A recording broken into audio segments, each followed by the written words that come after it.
I watched a pretty good video by Greg Gavada. He goes by JReg on his main channel. It was a video about trying to survive off your art.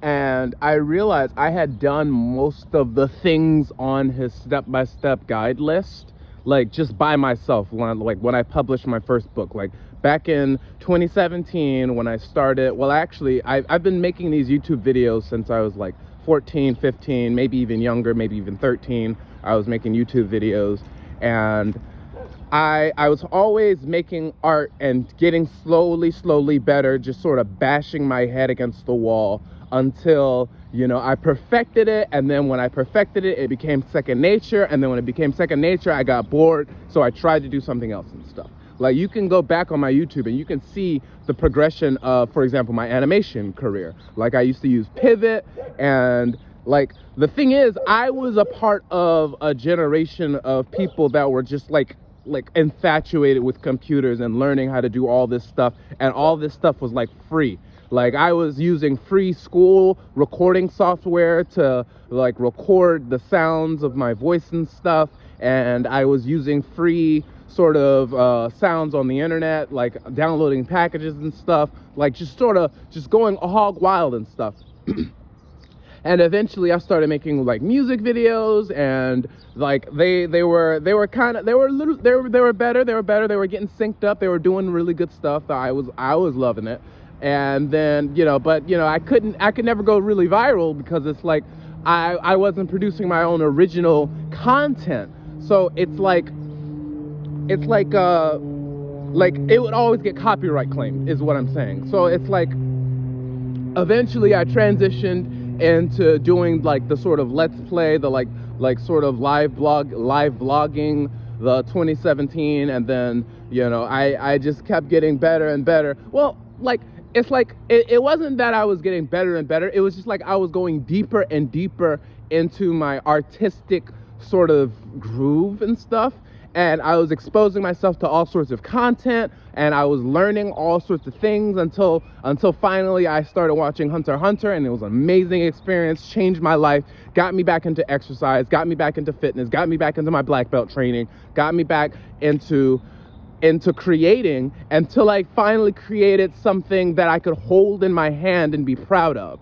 And, you know, I've made money off of it, not enough to sustain myself, but like the JReg video, it was like, this is how you make $1 off your art. You know, you got to produce something. You got to produce something by a deadline. You got to produce something by a deadline.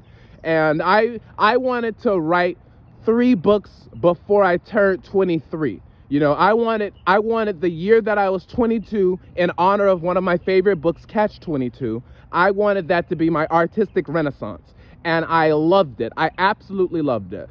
And then 3 years later, I'm in a master's degree program, and I'm like, wait a minute, I've already done all this stuff. This program is for people who aren't like me, who I'm built different. I did the artistic thing. I know how to commit to a schedule. I know how to produce art at a consistent pace. I know how to market myself. I know how to do all of the things you're teaching me. So it's like, if you don't know how to do art and stuff, you can learn how to do art. And we're coming into an age where it's like, if you're not producing art, what are you doing and stuff? And the thing is, what I consider art, a lot of things I consider art. I consider doing mathematics art. I consider programming an art. I consider doing science as a form of art. Like that is a form of art. In fact, art has a scientific method to it. Like, there's certain qualities that you look for in your artistic work. But if you're not doing art, what are you doing? You're kind of just like listlessly floating forward, and that's no way to live. Like, humans have been creating art since the Neolithic era. It's like, I watched this KRS-One video where like hip hop is a culture, really. Beatboxing, MCing, graffiti, DJing, like that's like the pillars of a cultural civilization and stuff.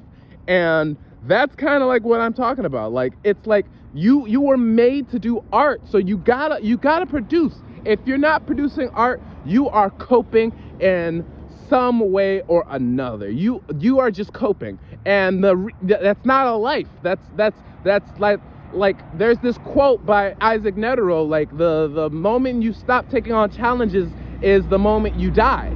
And that's I firmly believe that. That's why I'm keeping making these videos. That's why I'm staying in the game. That's why I published my 4 books, and that's why I'm in this arc of my life where I'm just promoting my work, where I'm just going up to random people and asking them, do you read? And if they say yes, then I immediately show them my Amazon catalog. And if they say no, I say, come on, if you got money for weed, you got money to read. And it's like, that's funny to me. That's funny to me. That's charismatic. That made people laugh.